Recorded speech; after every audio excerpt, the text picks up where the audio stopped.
Hey everybody, it's another glorious day. It's Tuesday, March 29th, 11:30 a.m. It is time once again for our Midday Mindful Moment. I'm Reverend Jonathan Zenz, the minister at Unity of Tucson, and this is the opportunity we take every single Tuesday through Friday to affirm life's good, to engage in some spiritual practice, and to make our lives better through that activity.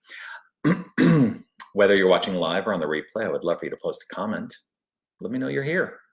Always good to see the magnificent, beautiful, loving community that we are experiencing and developing in this online forum. Good morning or good afternoon, Marianne. Hello to Sherry. Robin, good day to you. Always good to see your bright, shining faces. I, of course, will offer this reminder, as I do, which is to say, you are love, you are light, you are life, you are magnificent. You are absolutely magnificent. And I am so grateful that you shine your light and share your magnificence with this whole world. Sue, grateful to see you as well. So I want to say thank you for your allowing me to have a full day of rejuvenation last Friday. I decided that I wanted a full day to take care of self and be technology free on Friday. I took advantage of that and was about 85–90% technology free that day. There were a couple points where I picked up my phone and I looked at it and I thought, wait, no, I'm technology free. Put down the phone.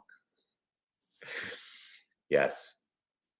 We have such habits, right? We have such habits of like, oh, I've got to look and see if I can get connected. And here's the thing, we're never not connected. So putting that phone down was a good thing for me. Wet and wonderful Tuesday, Darwin says. Yes, blessings from Darwin and Jerry. It is wet. We've had some lovely rain here in the Tucson area. And hello to Wayne. Hoo-ah, Space Cowboy. So thank you again for Friday, for allowing me that opportunity for some rejuvenation. Today is a new day. Today is a blessed day. And today is another day where we get to explore something. You know, part of what we're exploring is just concepts and ideas that we get to put into practice in our lives. And today, as part of the Season for Nonviolence, the 64 ways and 64 days to practice peace and nonviolence in the world, their consideration is this idea, intervention. Intervention. And what they wrote in relationship to this is, today, have the courage to intervene in a caring way with someone who may be using alcohol or drugs through honest and caring action. I thought, well, intervention means so much more than that. I mean, first of all, I'm grateful that they offer in a caring way. You know, sometimes interventions are appropriate, sometimes they are not. And having the discernment, that inner discernment to know, is the way I choose to intervene, appropriate or not, is something that needs to be developed, I believe. And, you know, I will tell you, it is, this concept today is something that I have sort of struggled with as one of the ways that is being put forth, only because not everybody's great with discerning whether intervention is an appropriate action to take or not. And so I think part of this is to deepen into our own sense of wisdom, our own sense of potential to know in any given moment what is appropriate. And we don't always know, and that's okay. That's okay.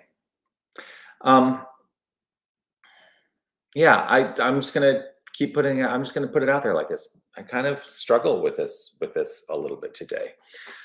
So what is it to intervene? What is it to intervene? What it is if we have an open and caring heart, if we are motivated by love only, then we may find ourselves in a place of necessity to help someone. And that is the thing. It is about letting go of our judgments. For instance, if it is related to alcohol or drugs, we have to let go of our judgments around the person and their engagement with alcohol or drugs. Let that judgment go, because what we think about it is of little consequence. And so for me, to recognize and know that there is an infinite power and presence that is that person, is the point of view which I will choose to take. And that will guide me if I am rooted in divine discernment. And that's the thing, it's about divine discernment. How are we utilizing the wisdom inherent to know how to proceed in any given situation? That's really what it's all about. So maybe intervention isn't even the right word. It's perhaps divine discernment. How do we choose to move forward? And how do we choose to reflect upon our own selves in this thing called life to allow, something magnificent to evolve out of any given situation? Something to think about. I think there's a lot of stuff to think about with respect to this. So I think that's going to be my thing today, is not necessarily think I have the answer, but to live in the question. And I think the question then becomes, what is mine to do? What is mine to do? And perhaps it is mine to engage in a loving and carefully considered intervention. And perhaps it is not. But to find that space within our own hearts to know what is right. Yeah, I got to think about that one a lot more. So with that in mind, let us live in the question, perhaps, by letting that be the point of focus for our affirmative prayer. If it is safe and comfortable for you to close your eyes, I'm going to invite you to do so. Just allow yourself to have this opportunity, to allow yourself to be rooted in the wholeness that you inherently are. I choose to close my eyes as it allows me to turn the attention to that wholeness that is the inner life.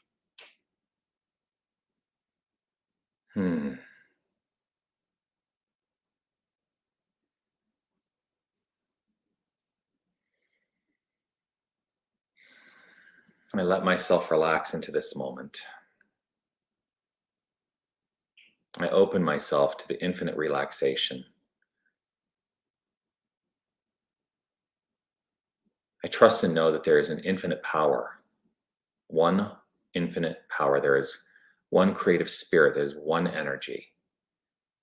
It demonstrates and expresses itself in infinite ways, but there is only one.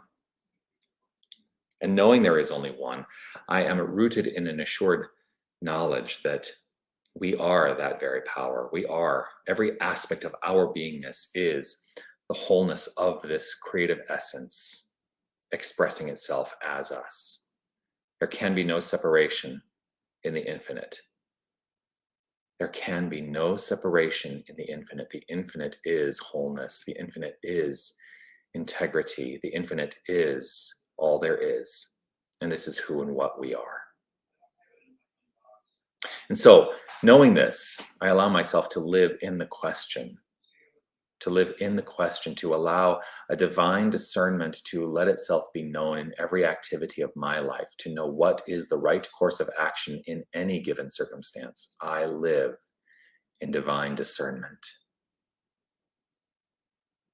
I affirm and know that any aspect of this wholeness that has a sense of limitation is inherently unlimited, irrespective of their consideration.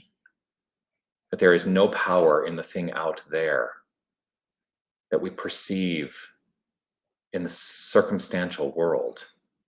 The power is all right here. And so I choose to reclaim my power. I welcome the reclamation of the power of all people in their own mind, in their own heart, in their own way, to know that there is discernment flowing as each and every one of us.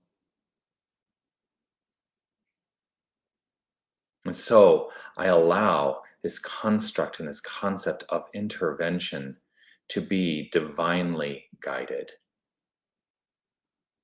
I trust that we, each and every one of us, know when it is appropriate to intervene,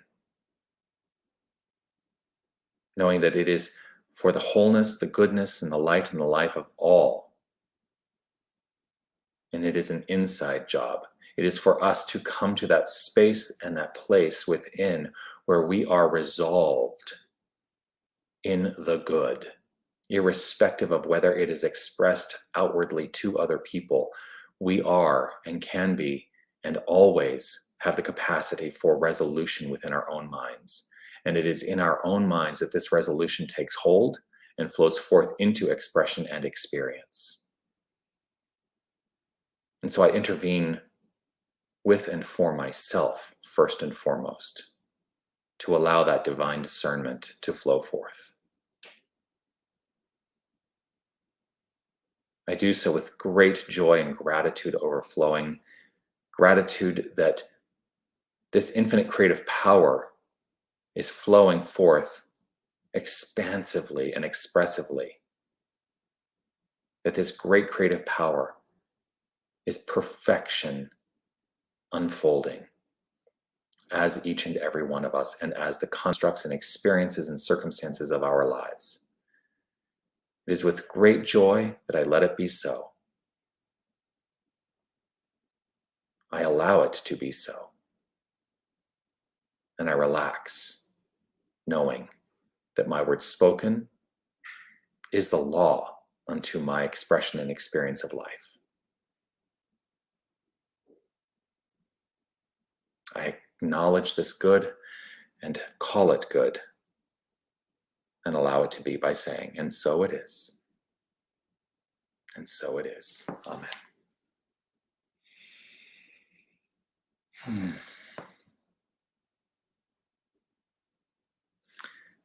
Deeply grateful for you.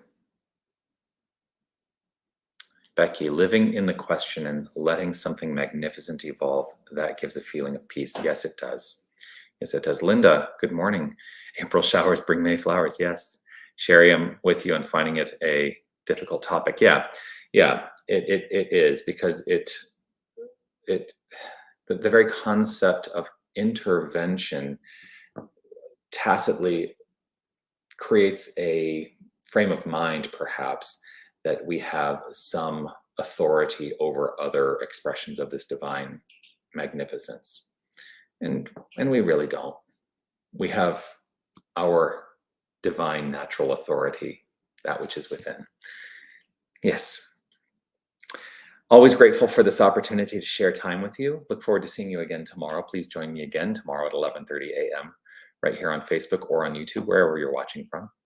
Also, all the things that are happening here, check out unitytucson.com, our website for things that are happening here at Unity of Tucson.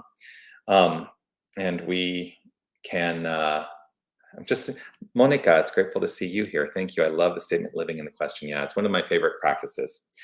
That's it. Check out unitytucson.com for all the things that are happening here. Sunday morning celebration, guided meditations, our peace practice, our prayer service on Wednesday afternoons, mindful moment every single Tuesday through Friday.